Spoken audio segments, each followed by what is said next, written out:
চশমা museum, a house of world class, জলট্যাক মোড়, বহরমপুর মডার্ন হোটেলের সামনে।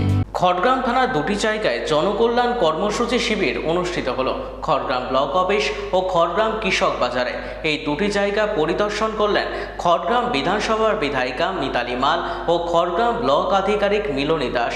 সাধারণ মানুষের সঙ্গে কথা বলার পাশাপাশি বিভিন্ন কর্মসূচি কিভাবে কাজ করা হচ্ছে সে বিষয়ে তিনারা জানালেন। পাশাপাশি পরিবেশকে রক্ষা করতে গাছের চারা তুলে দেওয়া হয়। মহিলাদের এই প্রকল্পে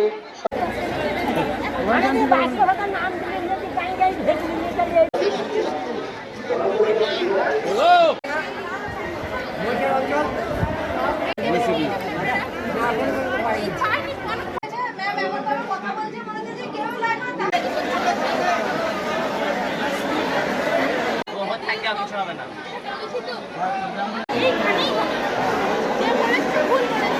আগামী দিনগুলোর সেই সমস্যার সম্মুখীন আপনারা হবেন না। আর সরকার যে প্রতিশ্রুতি দিয়েছে আপনাদের জন্য, যে জনকল্যাণের জন্য যে উদ্যোগ নিয়েছে, আপনারা সকলেই সেই উদ্যোগ পাবেন, সেই সুবিধা পাবেন। এটুকুই আমি সাধারণ মানুষকে বলবো, আপনারা ধৈর্য ধরুন এবং আমাদের সরকার যে আপনাদের জন্য যে সুবিধাগুলো দিয়েছে সেই সুবিধাগুলো আপনারা আয়ুষ্মান ভারতের বিষয়ে বলবো, এটা খুব ভালো একটা উদ্যোগ নিয়েছে আমাদের সরকার।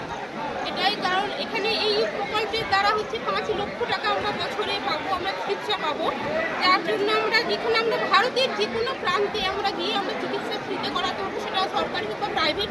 যদিও সরকারিগুলো আমরা বিনা পয়সায় পরিষেবা পাই, তার জন্য না, কিন্তু প্রাইভেটগুলো আমাদের যখনই আমরা কোনো প্রাইভেট হসপিটালে যাই সেক্ষেত্রে আমাদেরকে খরচ, অনেকে পারেন না খরচটা বহন করতে, যার জন্য সরকার এই উদ্যোগ নিয়েছে। এখানে আমরা বছরে 5 লক্ষ টাকা চিকিৎসা পাবো।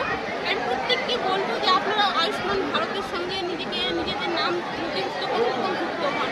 আয়ুষ্মান ভারতের আমাদের যে পরিবার রয়েছে তাতে সামিল হন। প্রত্যেক থেকে গাছ বিতরণ করছে আমাদের যারা রয়েছেন, আমাদের জনগণ রয়েছে, খড়গ্রামবাসী যারা রয়েছে তাদের একটা করে গাছ দিচ্ছেন তারা। তো এটা খুব ভালো একটা প্রকল্প। কিছুদিন আগে আমাদের বৃক্ষরোপণ হয়েছিল, তো সেখানেও হয়েছে, আমরা অনেক গাছ লাগিয়েছি, একটি গাছ মায়ের নামে। তো সেটাই। আর এখানে আজকে ওনারা যেটা দিচ্ছেন একটা করে গাছ দিয়ে, এটা একটা খুব ভালো উদ্যোগ নিয়েছেন ওনারা। মানুষও গাছ পেয়ে ভীষণ খুশি হচ্ছে। বললাম দাদা, আজকে যেহেতু প্রথম, আজকে জনকল্যাণ শিবিরের আজকে প্রথম দিন, সেক্ষেত্রে এত জনগণ তাকে একটু সমস্যা হবে। তবে আজকে ওনারা যেই সমস্যার সম্মুখীন হয়েছেন, আগামী দিনগুলো এই সমস্যার সম্মুখীন হবেন না সেটাই। আর সবাই পরিষেবা পাবেন।